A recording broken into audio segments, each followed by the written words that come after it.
Hello and welcome to the Dream Team Professor Podcast. My name is Scott, and in this episode we're going to be looking at the top players to target in Gameweek 34 on Sun Dream Team. I'm going to start the episode with a quick team update to show you how my best team's getting on, and then we're going to add another new section in at the end for differentials and punts, just because we're getting towards the end of the season now, and I'm going to try and find some little gems for you to help climb your rankings if you're struggling in your mini leagues. So we'll get started with the team updates.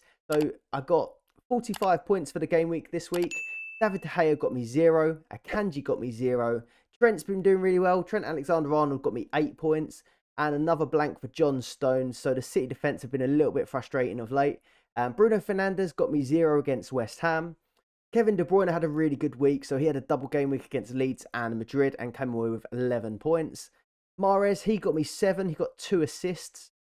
Phil Foden, just the 3 points for him. That was a little bit disappointing because he was a new transfer in to replace Bukayo Saka. But there's still a lot of games to play and he has got more fixtures than Saka over the course of the season. Mohamed Salah up front, he got me 8 points.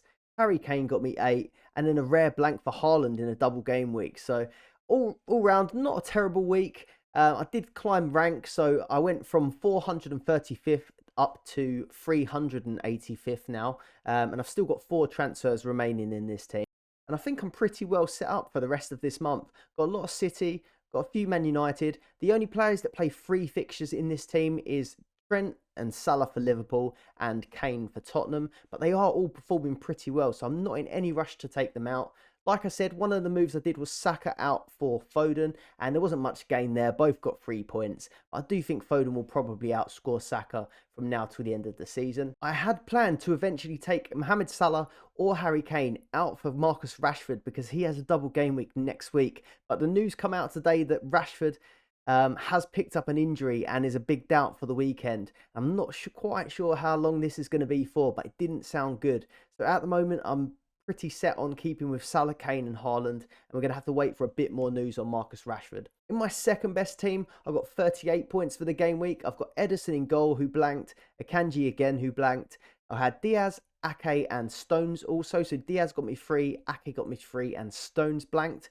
Nathan Ake, though, did pick up an injury against Leeds. It looked like a hamstring injury.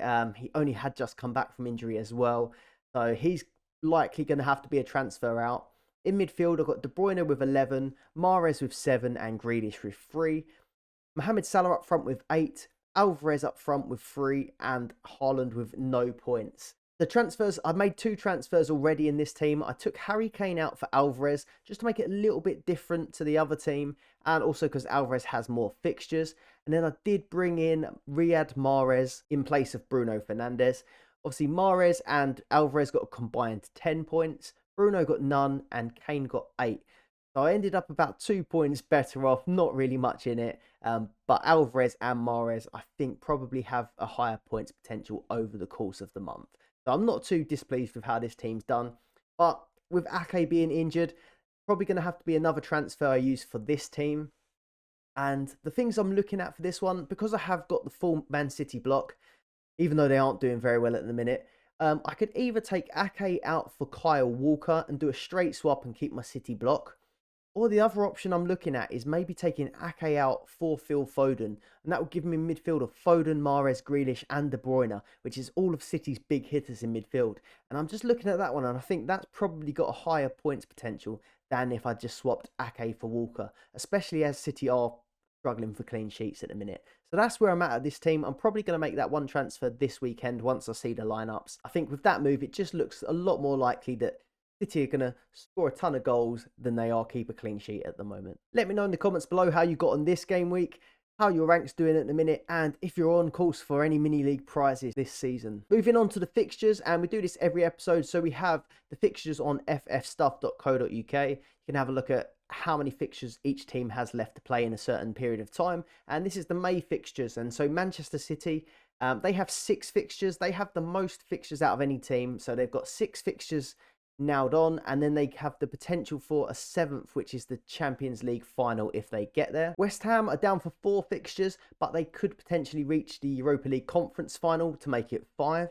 Man United have 5, Brighton have 5, Newcastle have 4, Chelsea have 4, and then all of the other teams have just 3 fixtures left for the season.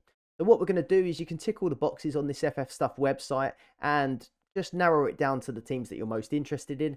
And I'm going to narrow it down to the teams that I think have the best players on Sun Dream Team.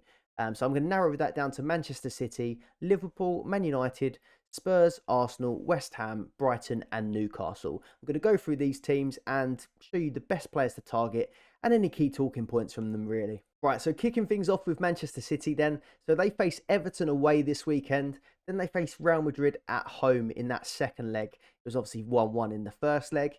They played Leeds the game before that, and that finished 2-1. Again, they couldn't quite keep a clean sheet. They keep just letting in that one goal and the clean sheets just keep getting away. But hopefully we can start seeing some more clean sheets there. Their fixture run is Everton away, Real Madrid at home, Chelsea at home, Brighton away. They face Brentford at home, and then they have that FA Cup final against Manchester United. And then if they do get past Real Madrid, they'll have that second leg as I think the last game of the season on Sun Dream Team.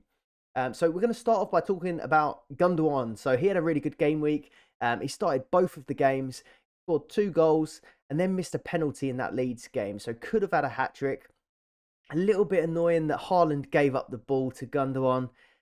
Because we would have liked the Haaland points, but I suppose it doesn't really matter because everyone pretty much has Haaland in their team. And then Gundogan got an assist in the Real Madrid game as well, so rounded off a really good week for him. Let us know if you had Gundogan in your team. I didn't have him in any of my best teams, but the way I look at it for Gundogan, I wouldn't be particularly looking to bring him in unless you really needed a cheaper option in midfield. Looking at Gundogan's price at the minute. He's at 3.6 million, so significantly cheaper than a lot of the other Man City midfielders. If you did want to fill out your midfield with Man City players and you couldn't quite afford all the best ones, he could be an option. But in my opinion, I would prefer the likes of Mahrez, Foden, Grealish and De Bruyne, in my opinion. Mahrez, I'm going to come on to him. So he got 2 assists in that Leeds game and 7 points. And he's been pretty good since he got that hat-trick. He has sort of upped his game a little bit. He had a period where he wasn't really getting any points, and if you did stick with him, you were rewarded because he has been hitting the points recently. So I think he's a good option going forward. And Phil Foden as well. So he did just get the rating and the 3 points.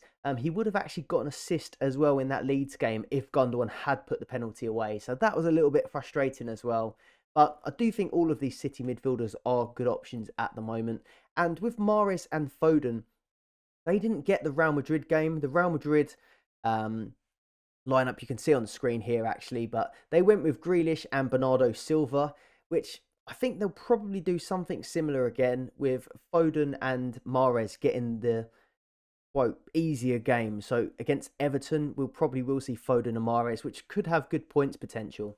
The only thing I did think about that Real Madrid game is I didn't think Bernardo Silva had a particularly good game. He is normally trusted for these big games. So maybe we'll see some change in that second Real Madrid game with Bernardo Silva. But all in all, I expect a fairly similar lineup. Something of note, there was the Ake injury. I mentioned that in my team updates. I think probably if you wanted to stick with Man City, Kyle Walker, straight swap really, bringing him in for a defender. Or if you did want to change your formation and then bring Ake in for a midfielder, I think that's a good option as well. One question mark I do have with City is, could Alvarez get that starting striker spot against Everton? Real Madrid, I've seen some rumours that Real Madrid will pretty much rest their entire team in La Liga ready for that second leg. And I do wonder how extreme Pep might go with rotation. Obviously, they've got a lot more to play for in the Premier League compared to Real Madrid. It's pretty much sewed up for them. They're not gonna win La Liga, so they can afford to rest players. Will Pep go as heavy? I'm not quite sure, but if Haaland is rested, maybe we'll see Alvarez play up front. But if Haaland does play, I still expect to see Alvarez start in the team. So he could be a good option against Everton. Jack Grealish, I don't quite expect Grealish to play that Everton game. There was a quote that come out after the Real Madrid game. It was Jack Grealish on his battle with Carvajal. And he'd said, "I never had cramp before, but I had cramp in both of my calves. I was so tired." So, well, first part, I can't believe that Jack Grealish has never had cramp before.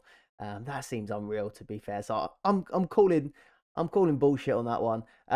But if he did really have cramp in those massive calves of his, I think probably he'll get a rest in that Everton game, and we'll expect to see Mahrez and Foden starting in that one.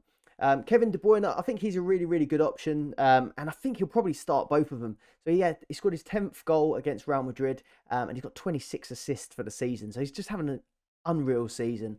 And yeah, I just think he's a must-have till the end of the season. I imagine most people have got him already, but if you haven't, what are you doing? I'd get him in your team. As I said, I think Walker could be a fairly good option. Again, he was a bit quiet earlier on in the season, but he has been trusted for these big games. And now if Ake is out injured, Akanji's the guy that seems to be playing in Ake's position on that left-hand side, which is giving a lot more time to Walker on that right-hand side. So he's a cheaper option in that Man City defence, and he's getting plenty of minutes at the minute.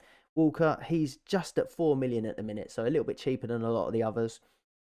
But one thing to consider when choosing City defenders at the minute, you've seen I've got quite a lot of them myself, but they're just not keeping as many clean sheets as they should be, really. And I had a look back, and because they just keep conceding one goal each time, it seems like they're conceding one goal all of the time to ruin the clean sheet. And I had a look, the last time that they conceded more than one goal was 25 matches ago. And they've had 10 clean sheets in that time.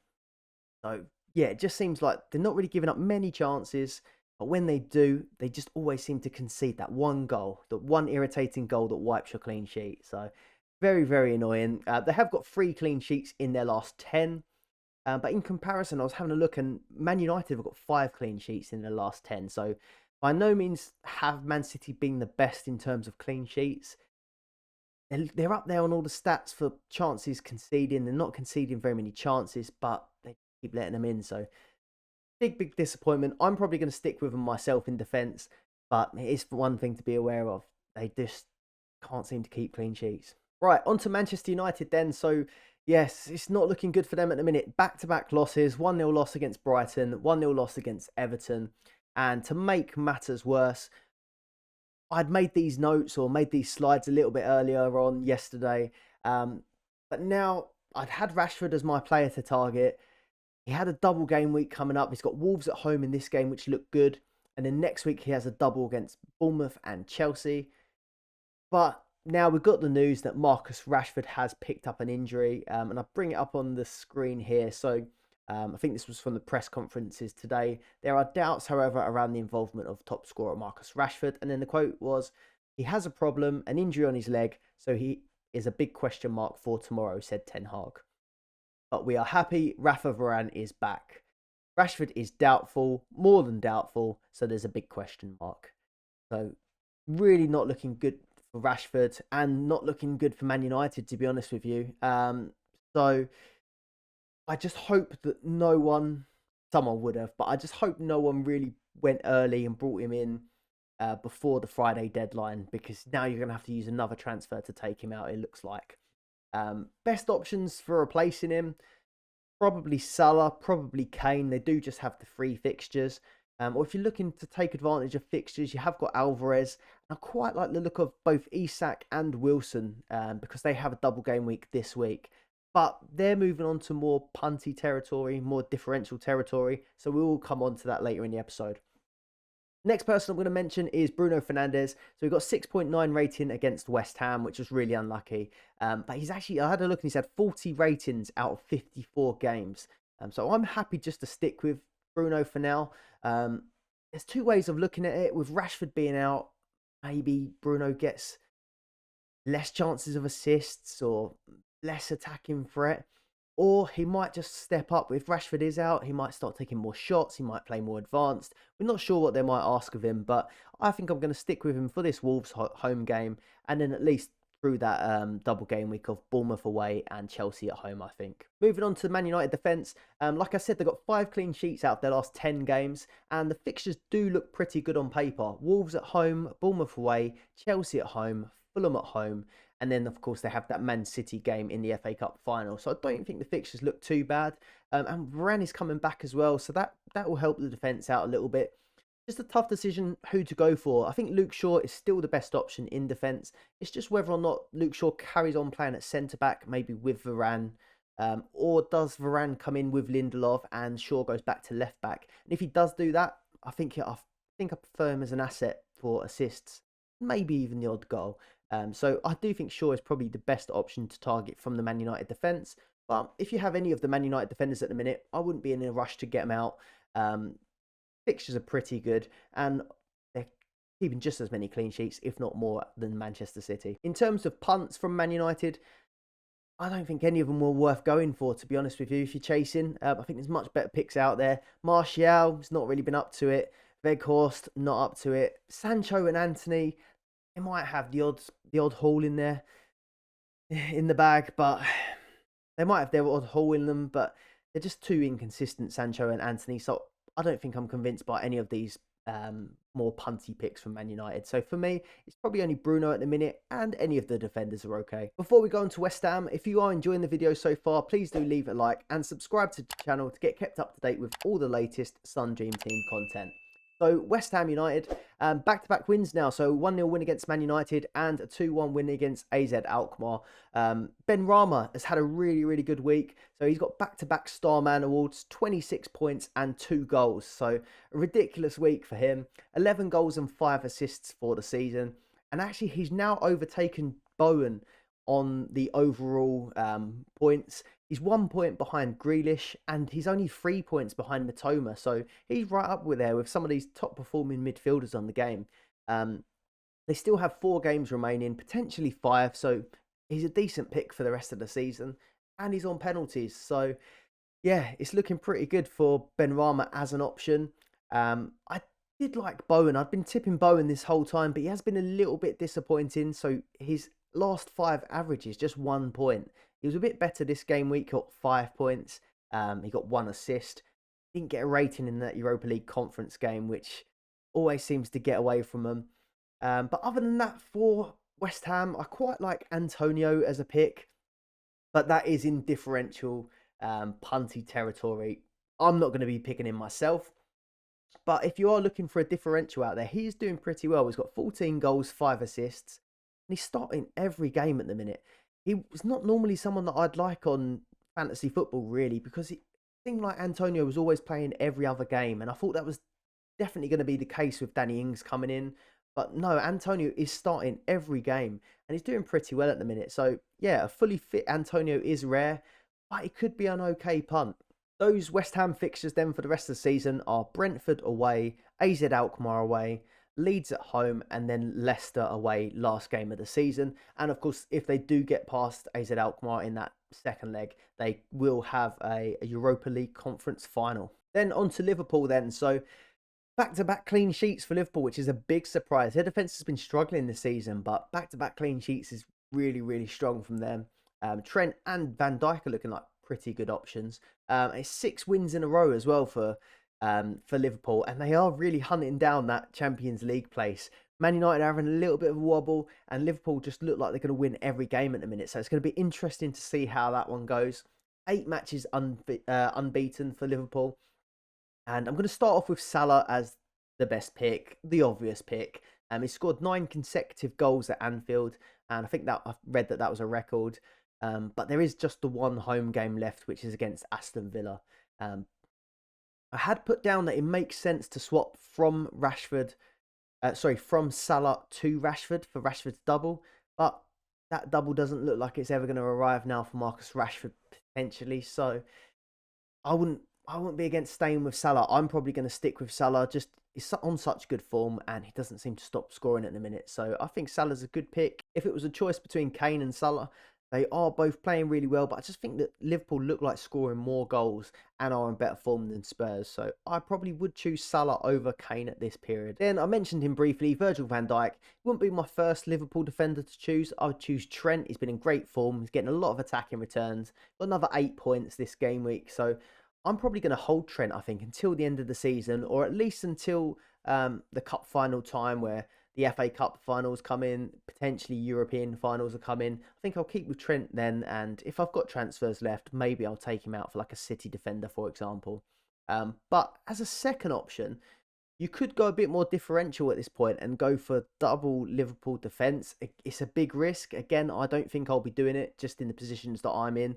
But I think if you do go for 2 Liverpool defenders, that is a real big differential. And the fixtures do look okay. Leicester away, Aston Villa at home, and then Southampton away do look like good games. So there's a lack of fixtures there, but they could be really good ones to target. They are the informed team. Then mentioning differentials, they have got Jota, they have got Nunez, they have got Diaz. All would be really, really big differentials. But just the 3 fixtures makes it quite off-putting for me. I think I'd rather go for an Isak or a Wilson, with them having the double game week this weekend. And it's also the first game of the weekend with Newcastle. So you will be able to see who starts out of Isak and Wilson, whether they both start. So although I do think Jota might score quite a few points, I'm not so confident about Nunez and Diaz.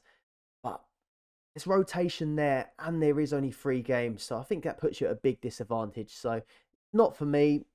They might score a lot of points, but I won't be doing it. Then on to Brighton, who are just all over the place at the minute. So, a 5-1 loss against Everton after a 1-0 win against Man United and a 6-0 win against Wolves. So, yeah, just a bit up and down at the minute, Brighton. I think they really are struggling with the fixture congestion. And it just seems like it's been a long season for them. So they've got a lot of fixtures still to come, actually. They've got Arsenal away, Newcastle away, Southampton at home, City at home, and then Aston Villa away.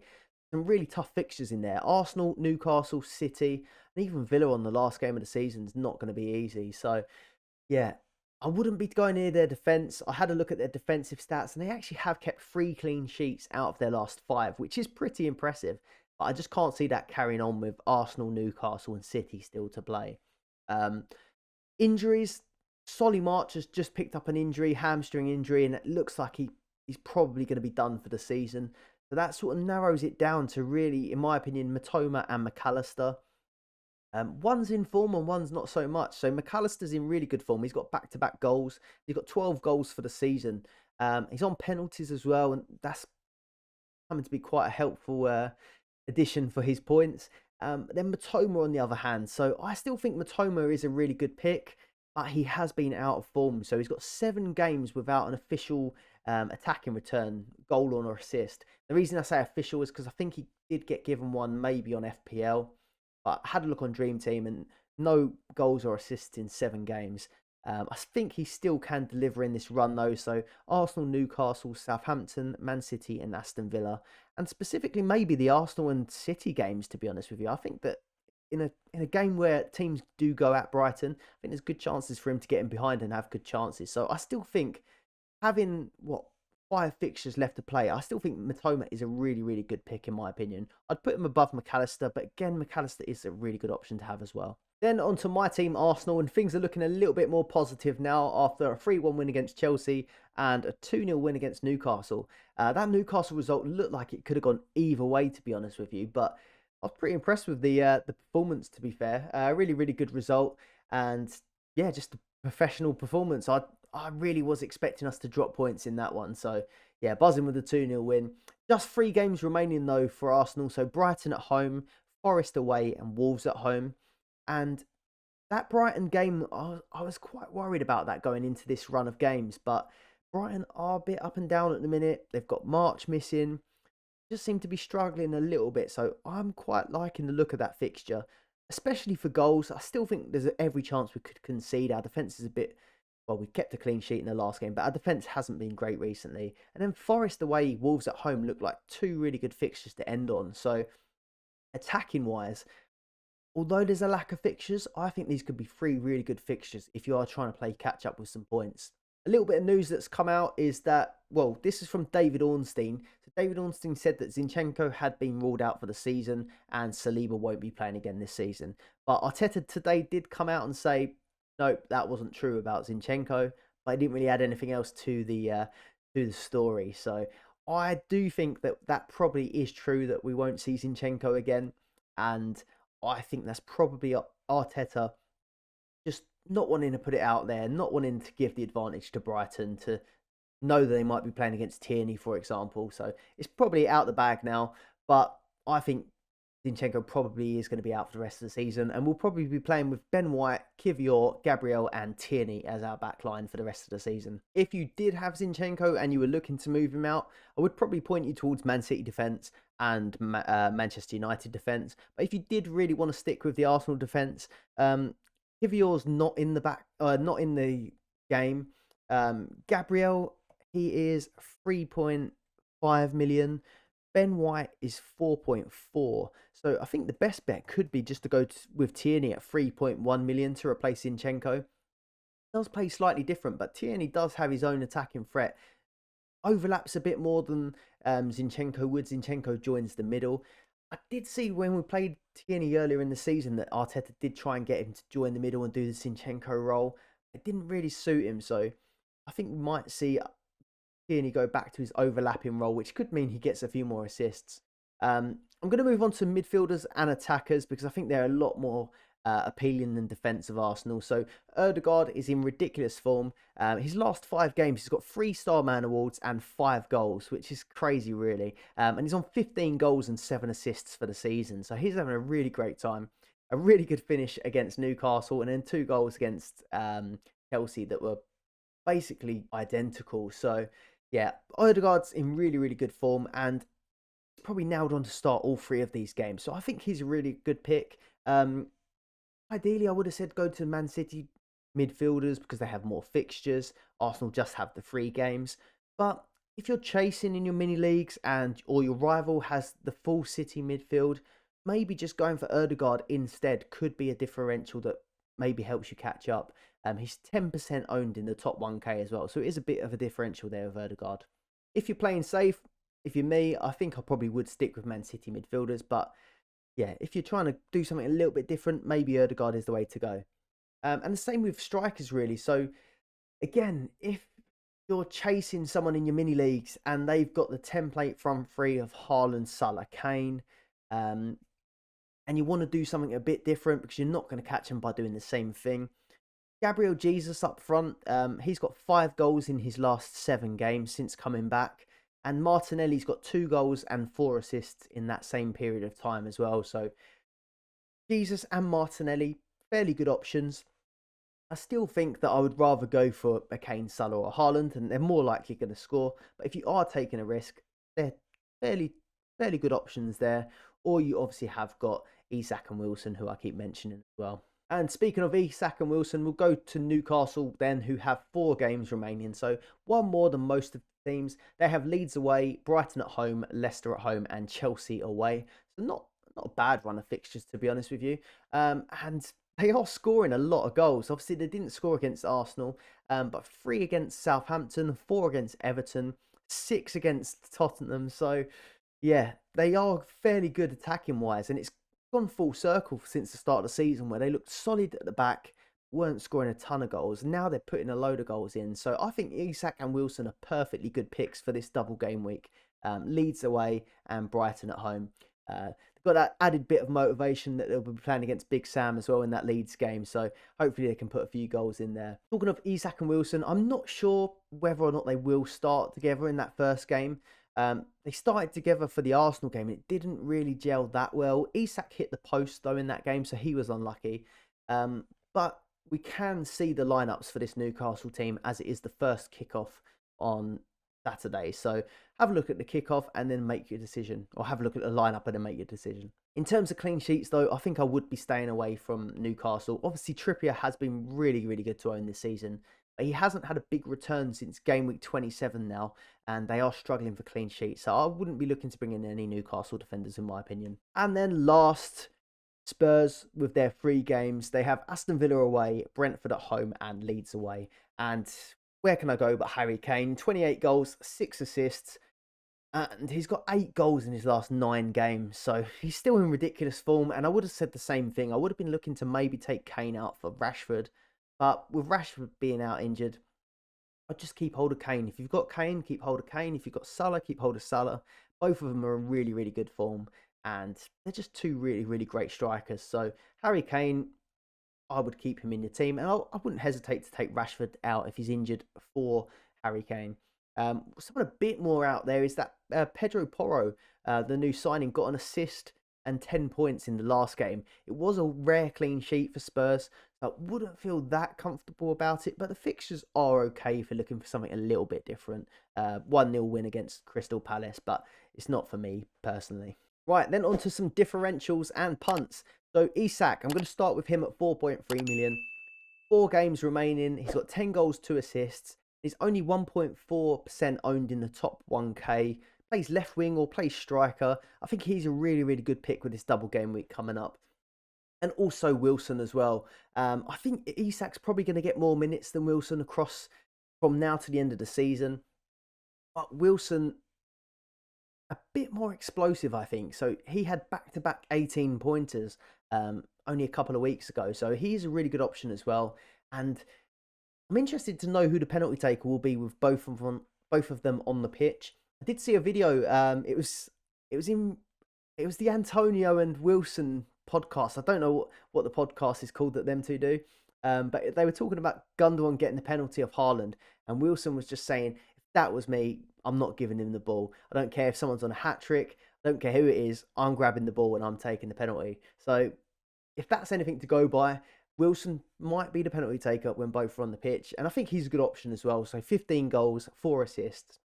In the top 10k, he's only 0.4% owned as well. So a bit more risky maybe than Isak, but I think he's a bit more explosive. Then I've said quite a lot about Ødegaard. He's on ridiculous form, 4.8 million, 10% owned. I think he's a really, really good pick in midfield. If you want to go a bit different to that City midfield that we're seeing a lot of. Gabriel Jesus at 5.9 million. Obviously, I mentioned him as well earlier in the video. I just think he's got haul potential with Arsenal's games. I think there's potential that they do score quite a few goals in that run-in. So if Arsenal do score big, I think there's a good chance that he'd score some of the goals. 10 goals and 7 assists, though. I do think that's a little bit of a disappointing return over the course of the season. But he was missing with injury for a little while, so we'll give him the benefit of the doubt. I think he's a really good pick still. Then Matoma, 4.5 million. He's got 5 games in this run. So out of most of these people we're going to highlight, he's got the most games, which I think makes him less risky. I don't think he's that much of a rotation risk. With Solly March out as well, maybe that means that there's more chance that Matoma could get the Star Man award. And even less chance of rotation. I know they don't play on the same side.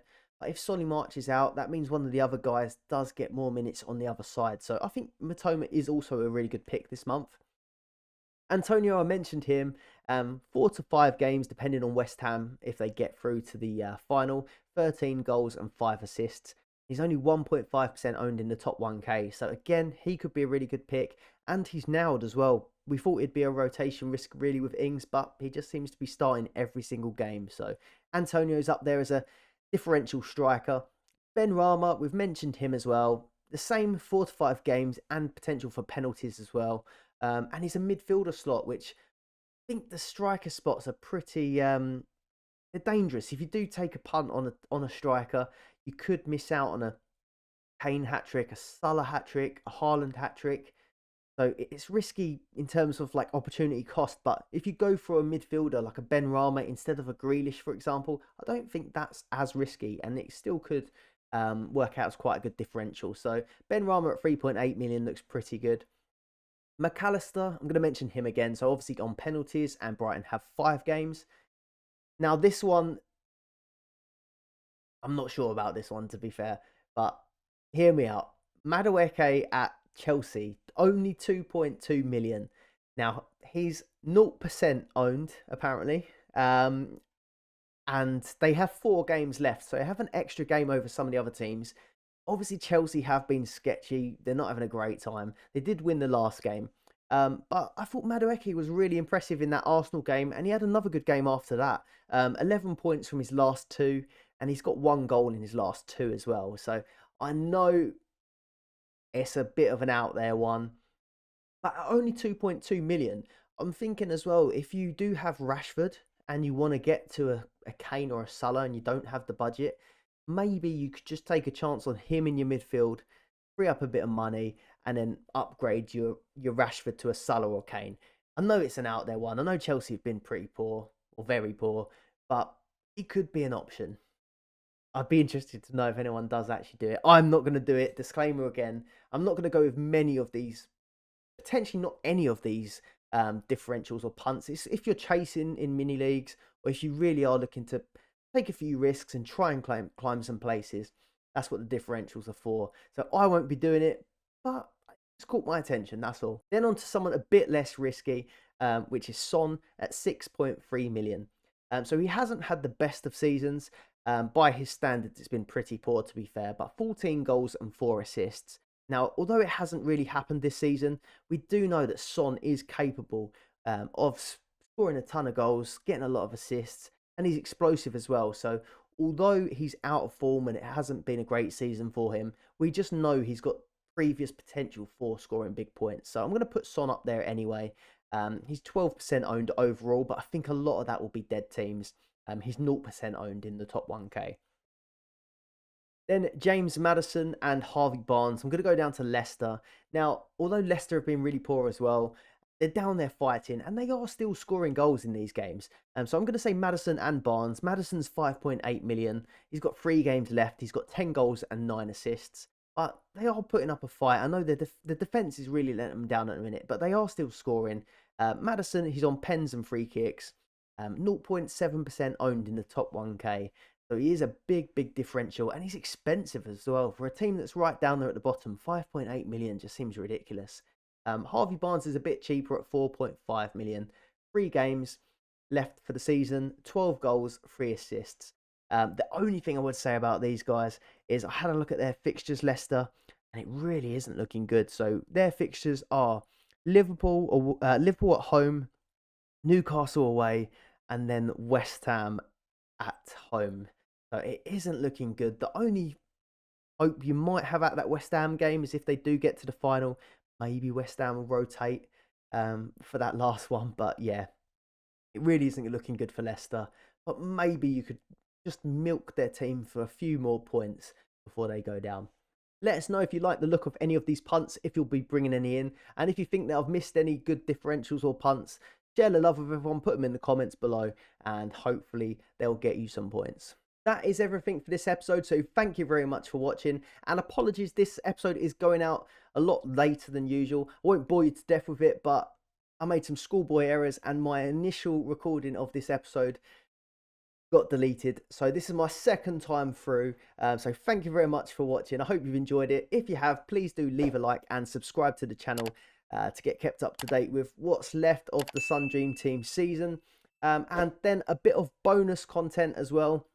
I'm going to be joining the guys from the Dream Team Tonic Podcast this weekend after this weekend's fixtures. So please do give the Dream Team Tonic a follow on YouTube, Twitter, and all the other platforms. Follow their podcast. I'll be appearing on that one, and we'll see you on the next episode. Goodbye.